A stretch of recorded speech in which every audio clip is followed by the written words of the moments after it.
Humanex Ventures presents Inside the Coaching Mind. Terry Pettit coached the University of Nebraska's first national championship team in 1995 and put the state of Nebraska on a path to volleyball greatness. Now, Terry mentors coaches, writes books, and gives talks about leadership and team building to corporate and business audiences. Here's Coach Pettit to take us inside the coaching mind. Thank you, David Young. David's our producer, and he does a fantastic job. Today, our guest is John Cook. And if you don't know who John Cook is, you need to go to another podcast. I'd also like to thank Humanex Ventures and Brad Plack. Brad is our sponsor, and Humanex recruits, develops, and mentors extraordinary coaches. John Cook, welcome to Inside the Coaching Mind. You're a great friend. And before we get started here, I want to thank you for your for being the captain of Nebraska Volleyball for 25 years, and not just the wins, but having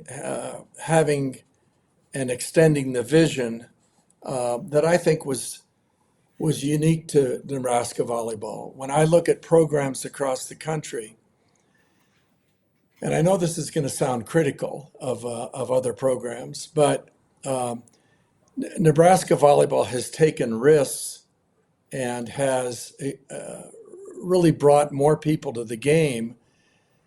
And I think other programs could have done that as well. And when I look out there, I look at programs like that are wonderful volleyball programs like Penn State, UCLA, USC, Texas. But I wish they had taken some of the risks that Nebraska has taken to expand the game. And whether that's playing in larger venues or making it more important on their own campuses, I'm really proud of your work in doing that. And so that was very important to me when I handed over the reins to you. And the other thing you've done is that you've stepped aside and guaranteed that Danny Busboom would have a great team to hit the ground running. And most coaches don't do that. Most coaches leave the profession when there's absolutely no way they can have the same level of success. And I don't think what people understand is how rewarding that is to do that. How good you must feel, when you watch the Huskers come on the court and know the right person is there and know they have the talent to be successful. So that's the first thing I want to say. Thank you for that. John, you coached under 7 ADs in 25 years.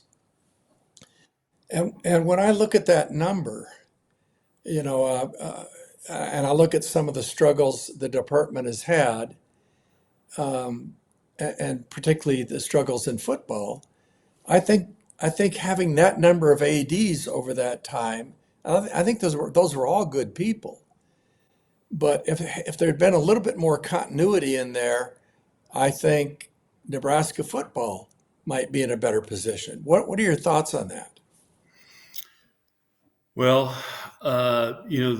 so much is focused on football, and football struggled, obviously. I mean, to the point nobody could even write it or make it up that football would struggle as much as it has. I just saw a thing. I mean, they haven't beat a ranked team since 2016. I mean, think about that. And so that's been hard. So the ADs are associated with football. That's why there's been a lot of turnover. But I don't think the rest of the athletic department struggled. I think and the coaches there. I mean, Rhonda Ravel's still there. The rest of the department and the coaching has been really good, and they've made some great hires. Pepin brought his guy in. I think Rhonda is grooming Jordy Ball to be the next coach. Oh, really? Yeah.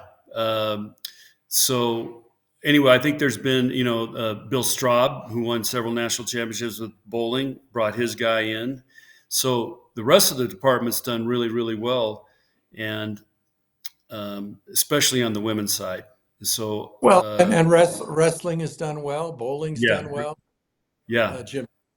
Yeah. So it's just, a lot of the attention goes to football. But I can tell you this, I worked for 7 ADs. They were all different. I think as a coach, you had to adjust to what the leadership style was and what they wanted and how they were going to interact with you. Some were very involved with volleyball. Some I never talked to.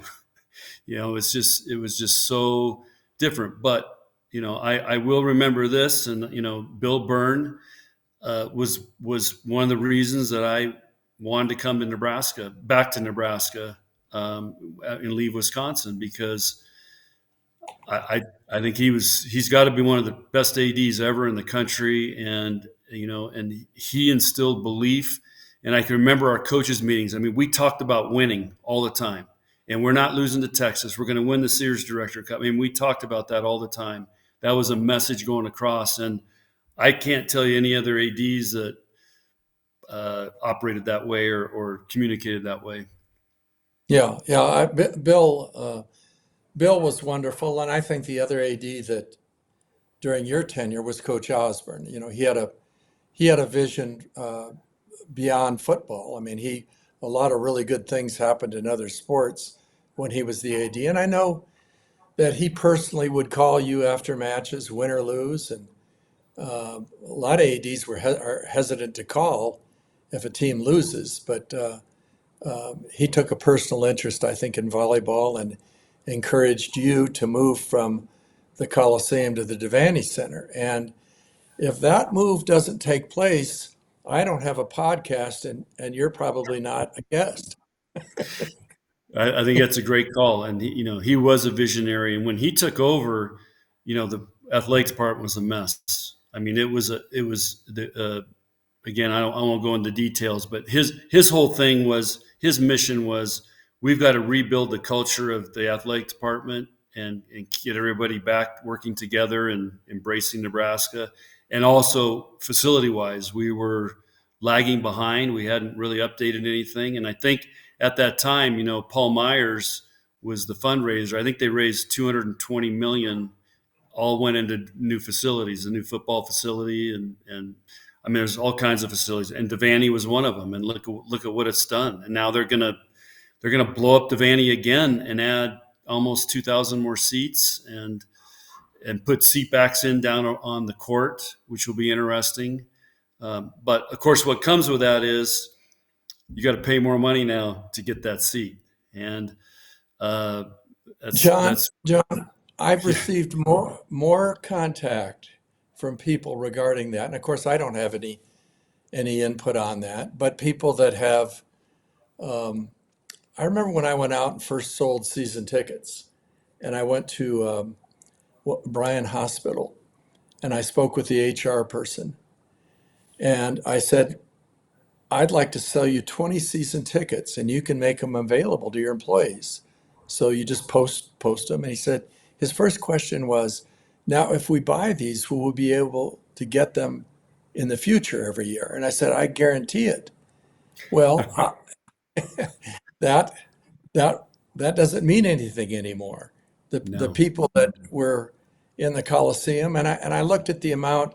One of my good friends told me that they were donated, that they were required to give $1,000. And I don't know if that's per ticket or for the two tickets, but I figured it out. If you have 10,000 seats, you're looking at $10 million. Okay. Now, the revenue sharing that goes to volleyball is 1 million or around a million. That means $9 million is going to other, they're using Nebraska Volleyball to fund other sports. As you know, I called and asked for season tickets and was turned down and wasn't even allowed to buy them. So I just wonder, at the very least, the communication has not been ideal. I kind of wish maybe they had involved you, or I mean, I would have been willing to people to explain why this is important and what it's going toward. But these people just got letters, hey, you're not going to be able to go to the NCAA match if you don't do this. Yeah. Well, I think there was some opportunities. They had some ways that they were sharing that. And coach, they're not going to make 10 million because not every seat's going to be a million. I'm sorry, 1,000. So good math though, but that's not reality. It's going to be the prime seats are going to cost more, but again, the people that have had season tickets and haven't paid those seat donations, they're still going to have opportunity to have tickets, but they might be in the C section up above, a little higher up. So they're not turning anybody away, but it's just going to cost more to be down on the court or have better seats. And that's why some people, they don't want to pay. They're going to get moved, but they're still going to be able to have an opportunity to purchase tickets. But it's the new world of college sports. I mean, Troy Dannon's got to find ways to generate revenue. And the good thing is Nebraska Volleyball has been making a profit. And that's one of the reasons he's all in on volleyball because, and then with the way they're reseeding, they'll pay for their share of the revenue share. And the other thing you need to know about that is it's going to go up every year. So I think it goes up by like 3 million next year and will continue to increase. So these ADs are under a lot of pressure. Just think about that. No, I understand it. I understand the need, and go ahead. Yeah, they don't sell enough beer to pay for the revenue share for volleyball, even though Nebraska's sold more beer than anybody in the country. Really? Is that? Yeah, they just came out yesterday. They had you go on. It was like on ESPN and stuff. It's Nebraska was number one on units sold, and then I think it was Tennessee or somebody was second. And anyway, they had like the top 5 schools. This is at football games? Yeah. No, this is overall, so far. So Nebraska's leading. They're selling beer at volleyball matches? Well, Coach, you can get a Modelo right there in volleyball courtside. Yeah, it blew me away because I've been there and walked through, and you see the refrigerators, and it's Modelo, and I think they have, I don't know, ultralight or it's cowboy beer. So well, Coach, how did you? I see all of this as interference. I heard Coach Osborne say once when he was pushed by a reporter, "Hey, I'm hired to win football games." yeah, And I was hired to win volleyball games. You were hired to win volleyball games. So when you bring in all this, the NIL, the revenue sharing, the portal, and extracurricular things like Twitter and social media, how do you keep people focused when they're spending a lot of energy on Twitter or editing videos or making videos? yeah, So, Coach, it's called TikTok. Okay. Yeah, Twitter. They're not on Twitter. It's not Twitter anymore. It's called X.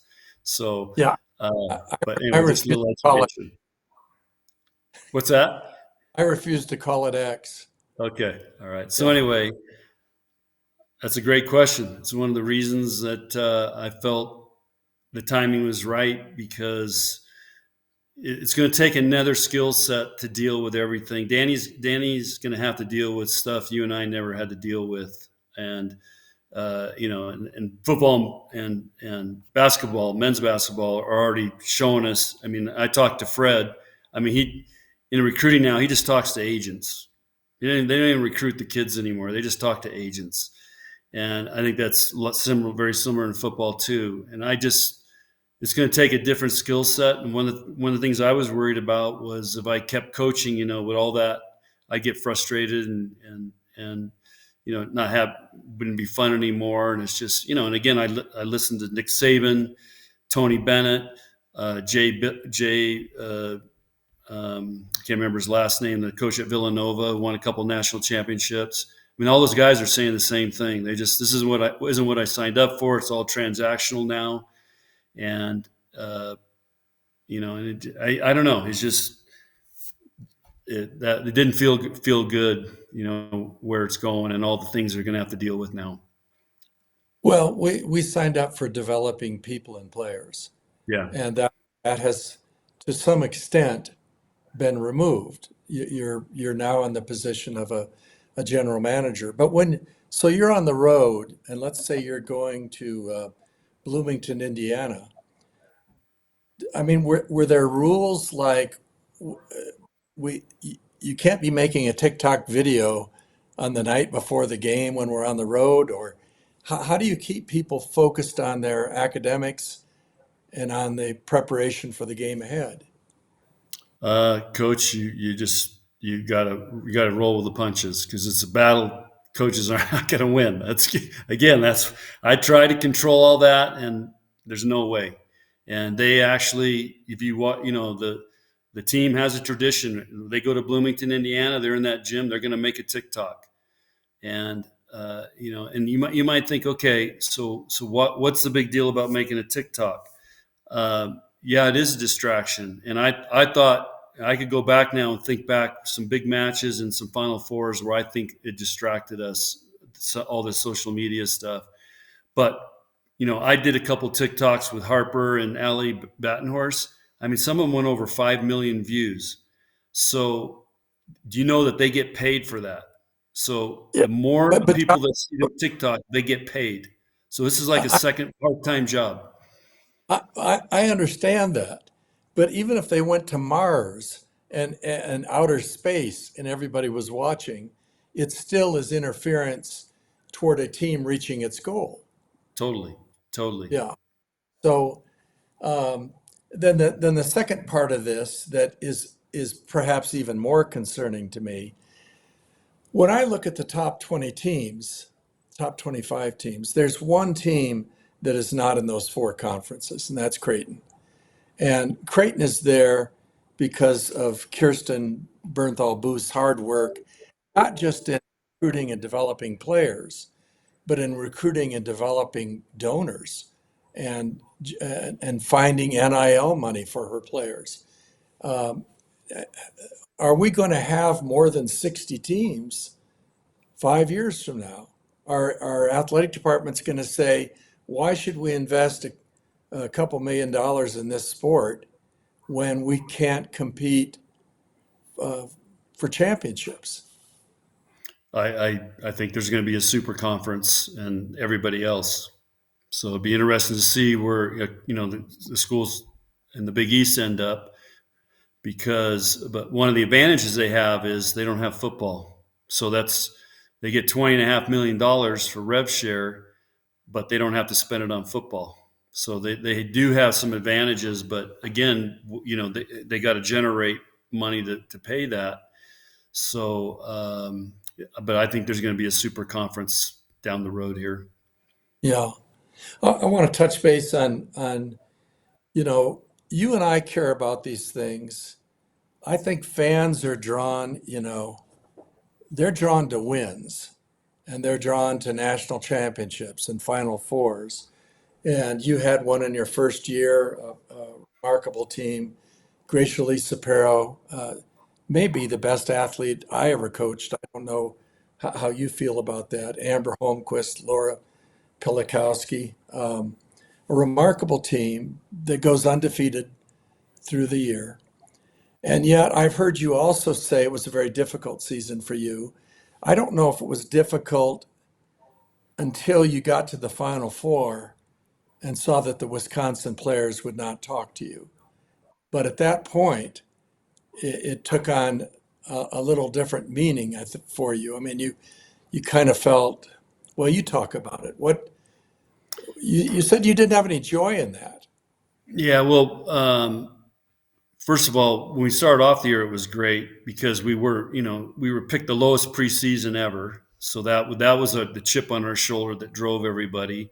Then we made the decision to redshirt Nancy Mendring, who was the best player.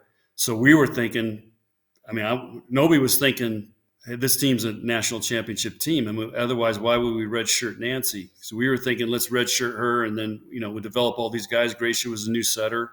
So, uh, anyway, that part was great. But as the season went on, and I'm feeling, putting myself in Danny's shoes right now because they haven't lost a set for I don't know how many sets it is right now. They still got to catch I think it was the '07 team that has like the most sets won, but they're undefeated. They're blowing everybody out. And I remember start toward the end of the year feeling the pressure of, okay, are we going to lose? When are we going to lose? Do we want to go in the NCAA tournament, not having lost or gone 5 with somebody? And then it all started coming unglued there at the end. We lost Pilikowski to an appendix right before we played Kansas State in the last Big 12 match. And we went down to Kansas State, and that's when Anna Schrod came in and played great. We won in 5, but I just remember the agony of that match. And then, of course, we should have lost in the second round to South Carolina. So our players were feeling it. They were exhausted. They were worn down. And I was feeling that. And, of course, we survived South Carolina. That kind of gave us a second win. And then we had to go beat Hawaii, who I thought was a great team. And anyway, we get to the finals, and here, Wisconsin pulls off this huge upset of USC, and I'm like, you can't make this stuff up. And anyway, so that at that point it became, that's where it was relief to get it over with, and of course, as you said, the Wisconsin players were not real happy to see me, or Well, they weren't happy to see even before that Final Four began. You said that you walked past, they wouldn't look you in the eye, and I'm guessing that some of that feeling was compared to later in your career, you were inexperienced. That was your first experience in coaching in a Final Four, and so there was kind of a self-imposed pressure that you felt there. Hawaii, I felt maybe the teams with the most talent and experience were Hawaii and USC. Yep. And Nebraska exploited a vulnerability on Hawaii. Their setter was not the quickest in the back row, and Nebraska took advantage of that. And then I think there was some interference on USC as well. Coach Haley was on the bench and kind of circling the huddles, and Jarrett was the head coach, and it wasn't the most positive environment.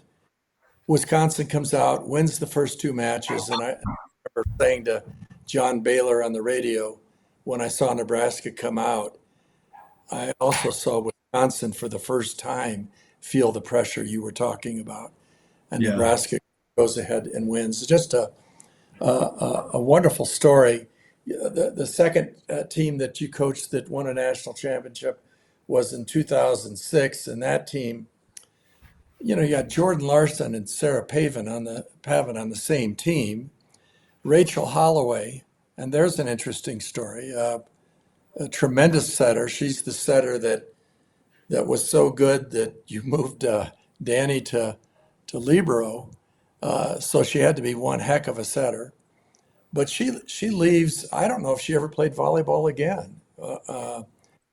She did not. Well, she played in '07 and then stopped playing volleyball, but yeah, she was the best setter I've ever coached, and phenomenal competitor, and but that's why we moved Danny to libero. That was a big risk, and upset Danny. But again, I give you talked about this in your books and your podcasts.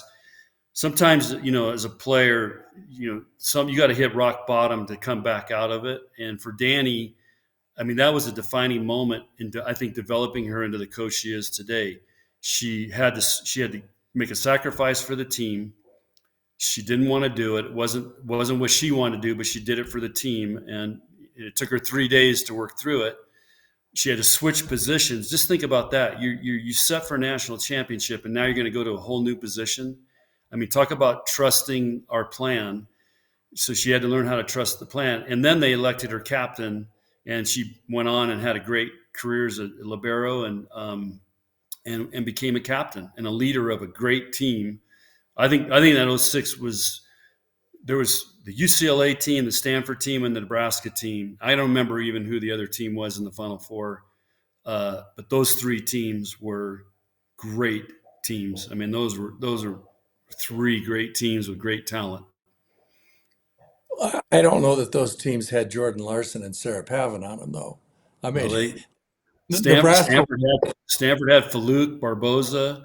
right? I mean, they had an all-star team, and then UCLA had National Player of the Year. The middle is a Merriweather, I think her name was, and they Yeah. had the setter, who's now she's on somebody's staff somewhere. I can't remember her name top of my head, but great setter. She was from Chicago. John, Spicer, Nellie people, Spicer. people that are college volleyball fans aren't saying Barboza was the greatest American volleyball player of all No, time. They are but they are saying that about Jordan Larson, and yeah, and Sarah Pavin, was a world class opposite. So it was a wonderful team. And then, you've documented that you went personally through some tough times there where you questioned whether you wanted to coach. You went to Coach Osborne. You embraced meditation. Do you still meditate, John? um, not. I mean, now my I'm never in a routine, so to be honest, no. But what I'll do is, I'm gonna as soon as this is over, I'm gonna go for a hike. So to me, I'm forest bathing.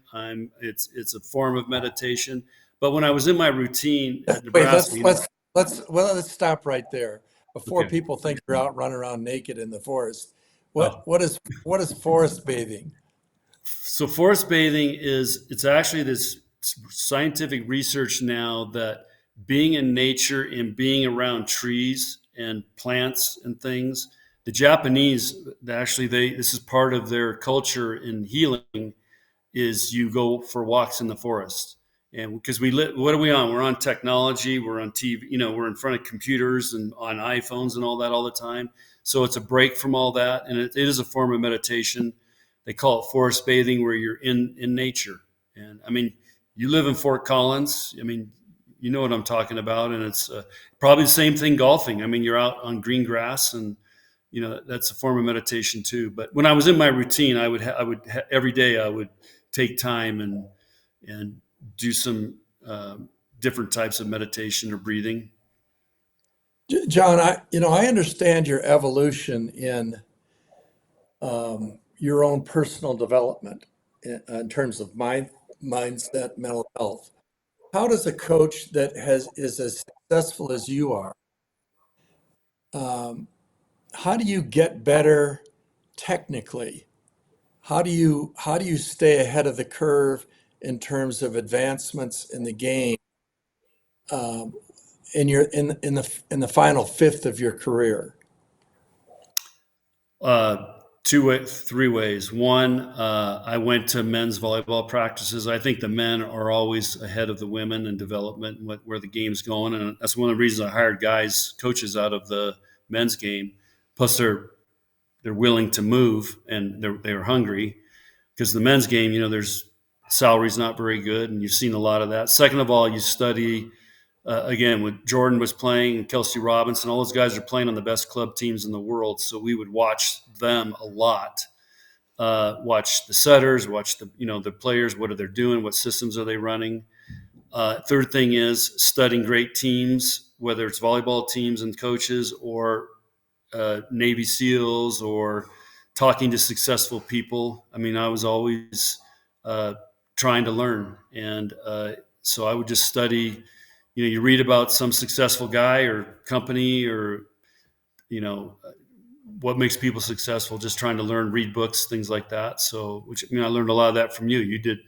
Your whole career was all about. I remember you gave me. I think I still have it. Leonardo da Vinci, and I'm thinking, what the hell does this have to do with volleyball? But you know what? It had a lot to do with volleyball. Do you remember that book?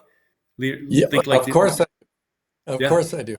yeah. Yeah. Well, I asked Craig Skinner. I said, Craig Skinner is the national championship coach at Kentucky and was a former assistant of yours. I said, what did you learn most from John? What was the most important thing? And he said, John consistently was promoting self-growth and growth of the team. So that's essentially what we're talking about here. And there's a tendency for people when they have success to just push down harder on the same skills and the same talents rather than put themselves in uncomfortable positions. I'm guessing that that's one of the reasons why you wanted to get a pilot's license. That has to be uncomfortable initially. I'm assuming that riding on a horse with a rope chasing cows, that was uncomfortable initially.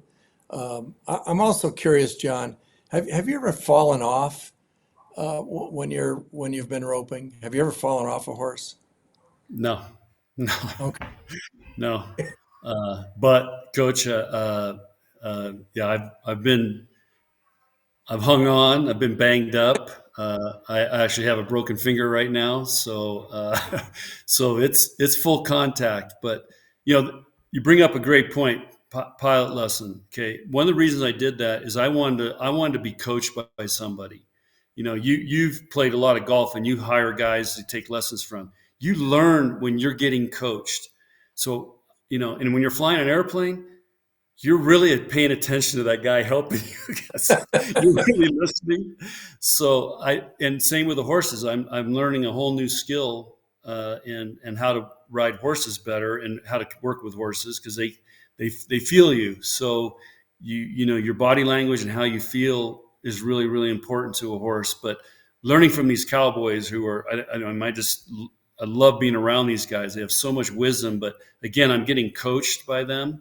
And so I'm figuring out how do I want to learn, what works best for me? How do I want them to communicate with me?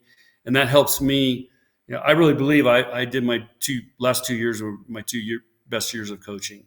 And I felt like I was at the top of my game. I felt like I was connected with the team more than I ever had been. I felt like I was punching all the right buttons and I felt really, really good about all that, and a lot of it I'm gonna give credit to is the horses and the flying planes and those things helping me develop into being at the top of my game, some interesting. I don't know, Humanex has talked about this, but I was involved in a study in our education program, the PhD program, called the Wonder Years, and they've proven through this research that probably in our 50s and 60s, people, that's actually when they perform their best.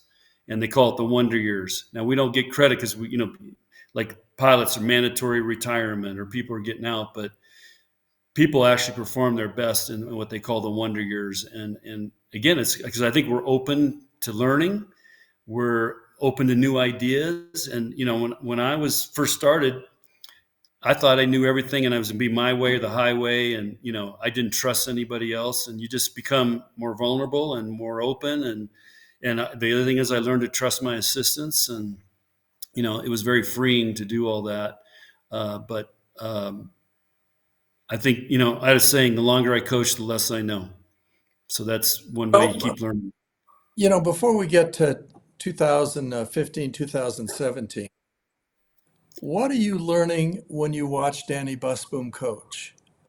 Is there anything that you're seeing in her coaching that you say, man, that's something I could have done? Yes. Well, Danny she always has a smile on her face, even when they're playing bad. You watch how she communicates. She always has a smile. So I think, of course, I will be the first to admit I frowned, and Wendy would always tell me, your body language is terrible. I'd slam my clipboard.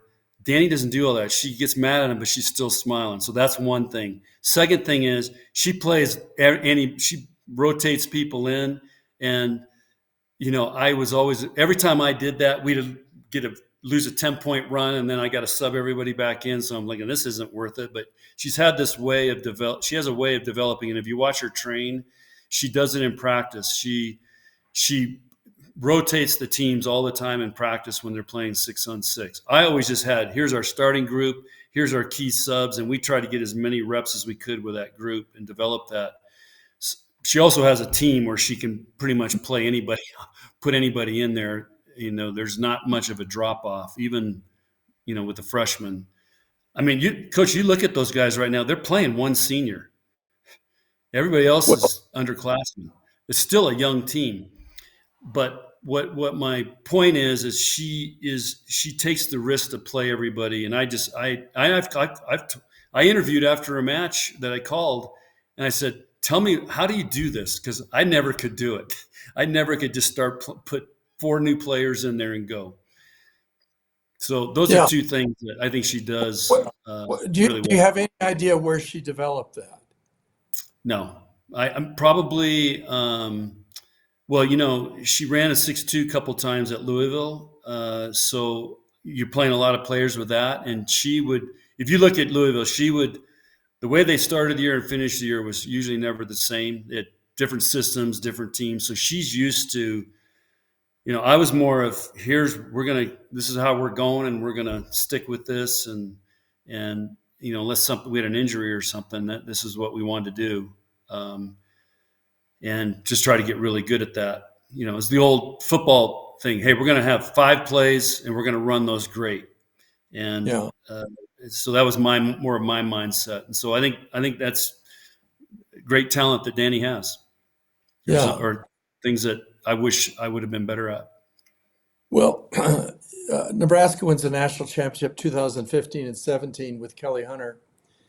So, there's a pattern here. If you look at when teams at Nebraska are competing for national championships or winning national championships, there's an extraordinary setter. And Hunter, not only was she technically a good setter, but she could keep people in line. She could people responded to her leadership, and she kind of came with that. I was very impressed with those teams.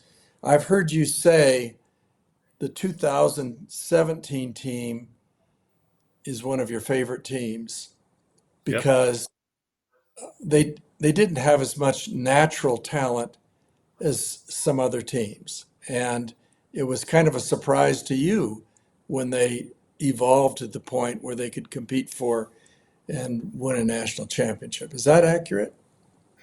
Yeah, I mean, I think we graduated 4 All-Americans off that 16 team, which was a great team.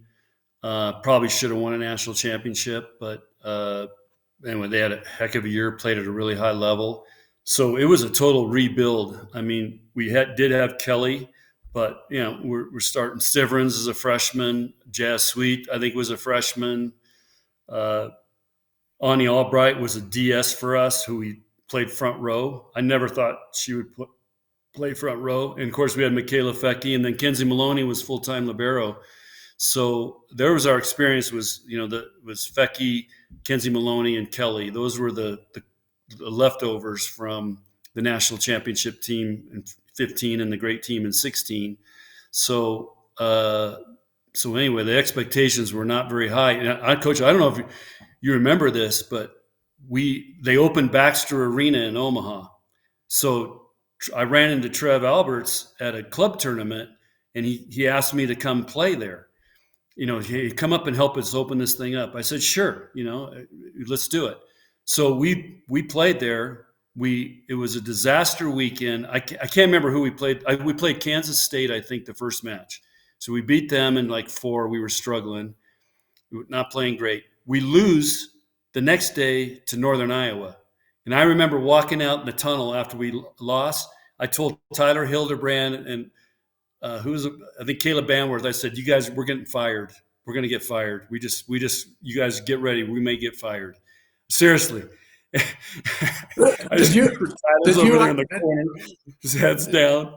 Did you honestly believe that, John? Yeah, I believe that. So, and then the next day we play Omaha. We struggled with them. I think we went 5 or something. And I remember Brianna Holman, our middle, goes down, gets hurts her ankle. And I'm just thinking, this is a disaster weekend. What the hell are we doing here?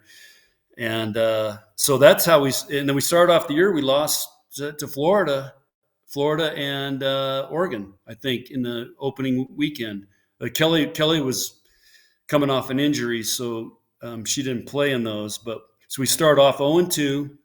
We lose to Northern Iowa, and I'm thinking we're getting fired. And I'm thinking we're not going to even make the NCAA tournament.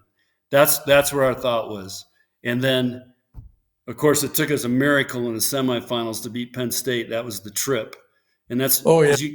So, Coach, Yeah. I'm gonna give you a stat that'll blow your mind. Do you realize? So we won 4 national championships.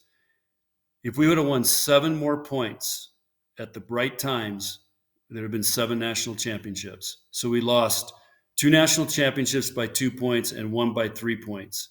And and everybody's, I think that's how close we were. But it's hard to win those, and it takes a lot of luck and breaks. And that we got the break on the trip against Penn State, and I still hear Yeah. Russ talking about that. No, I'm aware of the Great play, team. but some of our listeners aren't. Describe what happened. So they have match point. I think it's game 4. Match point. They have match points. They're up 2-1, and I can't remember. We hit a ball over. It was an easy play. And they're running a 6-2. And Russ still talks about what a great team that was. The setter's running in, and the right side players coming off the net, and they trip over each other. So the setter goes down, the ball just drops. And we're like, okay, we're still in it. And somehow we win that, come back and beat them in 5. I think it was 15-13 in the 5th. And after that, it was like, okay, this is our year. This is our, we played Florida, who probably pulled off one of the greatest upsets ever in the Final Four, beating Stanford. Right. And they did. And then we pretty much crushed Florida. We beat them in 4, but like the last game was a blowout. Yeah. Well, but I think Florida had beaten you earlier in that same year. They beat us. Yeah, they beat us in the opening weekend. Yeah. But I'll never forget that 17 team, because Lauren, my daughter, was a setter, and I remember afterwards she's saying, you guys ball handled so well, like Kelly Hunter never moved. She just stood at the net and the ball came to her. And if you go back and watch the videos, it's pretty incredible. I mean, we're making these one-arm digs. They're going right to Kelly. And that team just played great volleyball at the end and really handled the ball well. But as you know, it works against us as well. One of my most disappointing losses was my last game I coached, and you were my assistant coach. We played Santa Barbara. Yeah. We've got them fired. We know exactly what we're going to do. We go, and I think we're the better team. We go out there, and she comes out with a totally different lineup, runs a different offense. We're sitting on the bench scrambling, trying to figure out what happens. So we get that figured out, and we win the second game. And in the third game, she comes out with a different lineup. Yeah. So now we're down 2-1, and and I'm guessing you had to have a little bit of that feeling last year. You're up 22-16 in the 4th set with a team that probably is at least better than the other team, maybe in 4 positions, more experience certainly.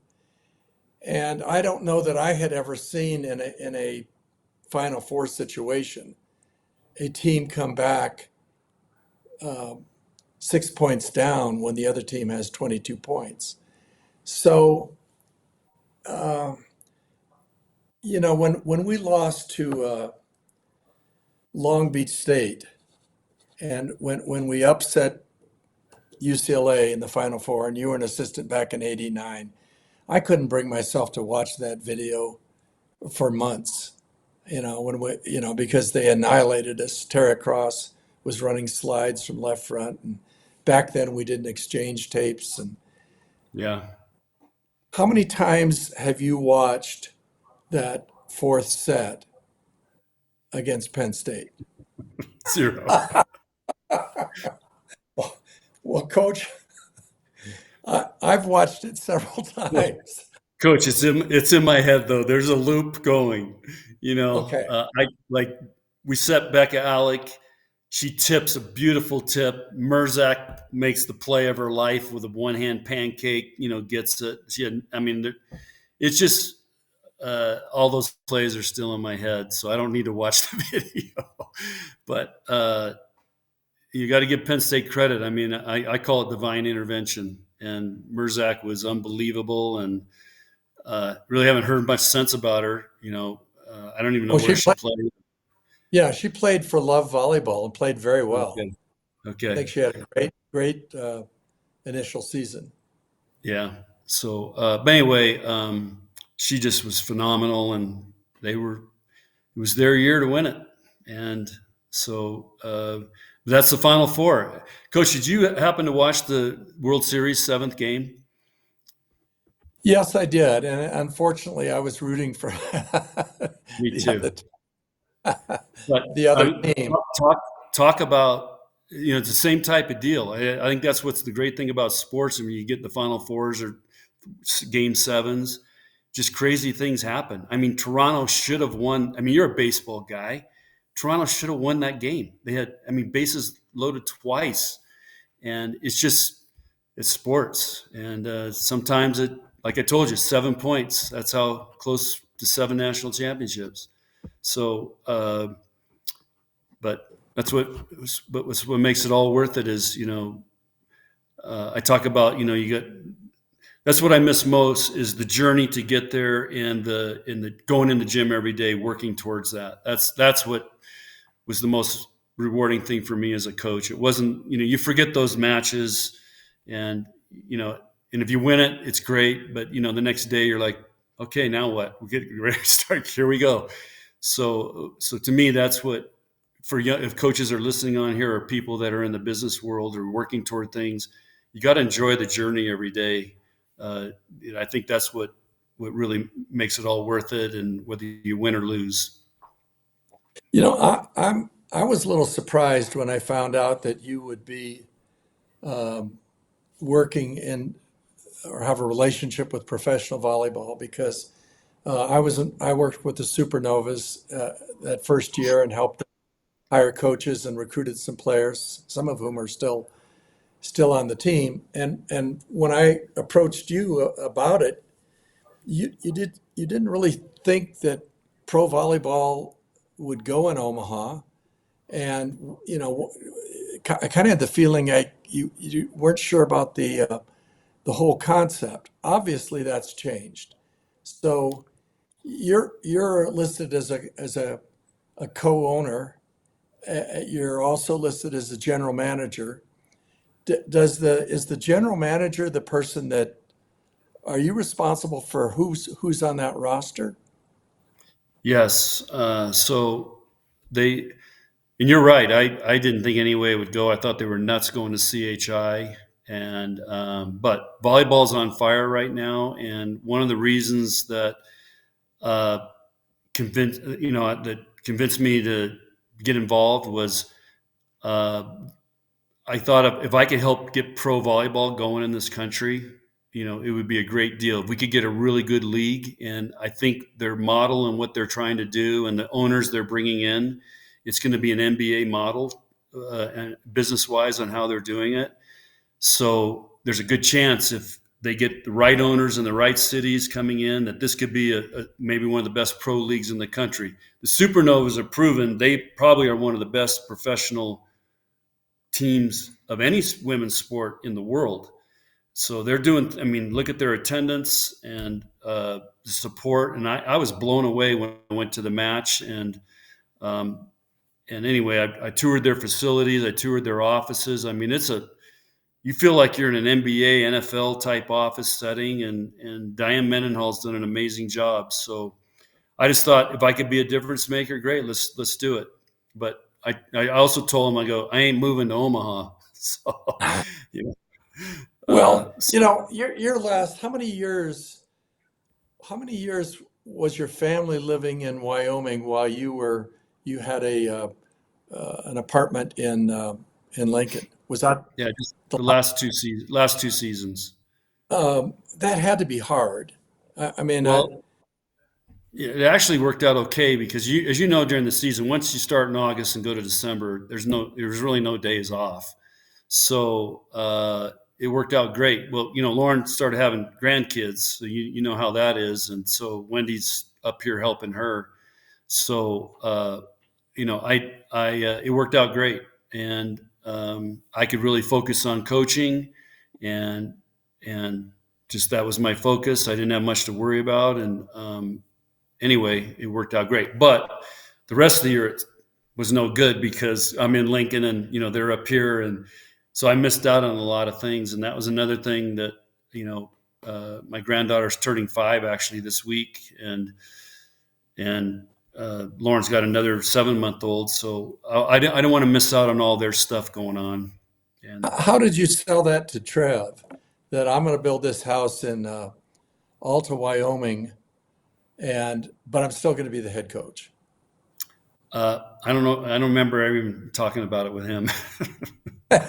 Well, he was the Trev was a very unique AD. You kind of just talked about Trev in those meetings, and I don't remember ever talking about that. So well. now, let me tell you, one of the great things was when Troy came in, he redid my contract, and for the first time, I got hours on that. They bought that Husker jet.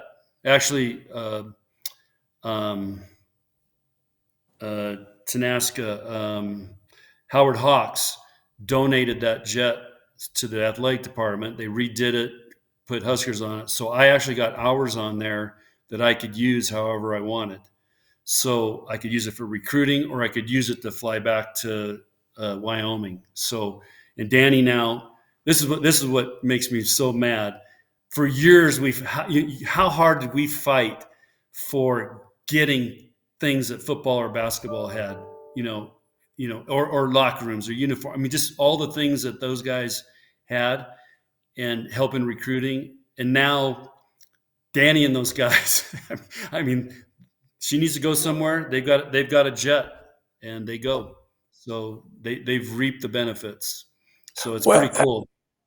I have a little different take on the other side of that. Basketball can practice during the summer. I don't think that's good. I would rather coach people that can go to Europe and have a semester studying something over in Europe and come back. I don't,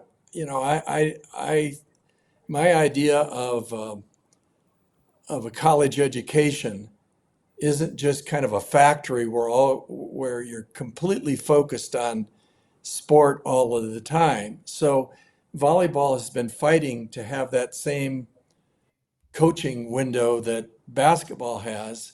As a coach, personally, man, I need a break. They need a Yeah. break. It's part of it. Um, John, you said something that I think is really pretty neat, and I don't know who you were quoting, but you said it's better to burn out than fade out. It's And Neil Young, coach. Neil Young. well, I certainly felt that, and I had other things that I wanted to do, but I certainly am very proud of all that you've accomplished. And if David Young told me that we could play a little Neil Young here as as you and I fade out. Yeah, uh, I didn't find it, Coach. yeah, okay, David couldn't find it, so we're not going to be able to do that, and we probably would have been penalized by YouTube if we did it. But John, I hope you enjoy your day. I hope I get the chance to see you maybe at a Supernova game, or maybe at golf next summer. But this first year it may not be tough yet, but it's going to be tough for you. I'm giving you a fair warning that uh, you can't go to a rodeo every day of your life and then all of a sudden just stop. I Um, know. Yeah, I know, coach. I know exactly what you're talking about. But and I felt it even when I was coaching because I knew I was leaving. Yeah. But it's hard, and but I'm very proud of how much Nebraska has impacted volleyball. Before we leave here, I want to mention Allie Havers, who works for Humanex, and you once told me that she had a significant impact on one of those national championship teams, even though she didn't play. She was a basketball player, 6'4", 6'5", who came over. You needed her on the roster to have some depth. But in what way did she impact your team? Because she's probably impacting Humanex in the same way. Well, that's why Humanex hired her. I remember when she called me and said, "I'm going to interview with Humanex," and I go, "They're going to hire you." She just team player, team leader. We had somebody leave, so we were desperate for a middle, and somebody said, "Hey, let's go ask Allie," because Allie was finishing basketball, and so anyway, she was awesome, and one of the loudest ovations I ever heard. We played her. We were in the NCAA tournament. We threw her in there. She gets a kill, and the Vanny went nuts, and our team went nuts. I mean, it was like we won the national championship. It was one of the loudest ovations I've ever heard. And to me, that's the ultimate respect for a player who wasn't an All-American volleyball player and just a great teammate. It's hard to find great teammates these days, Coach. Well, John, you've been a great teammate, and I hope you have a wonderful day. And again, thanks to Brad Black and Humanex for helping us bring this to you. We'll see you next time. Inside the Coaching Mind is presented by Humanex Ventures and is pleased to be a part of the Learfield Varsity Podcast Network. If you're on Facebook, look for the Inside the Coaching Mind group and join a vibrant discussion of volleyball and leadership. TerryPettit.com is where you'll find Terry's books, writings, and downloads, as well as subscription links for all your podcast apps.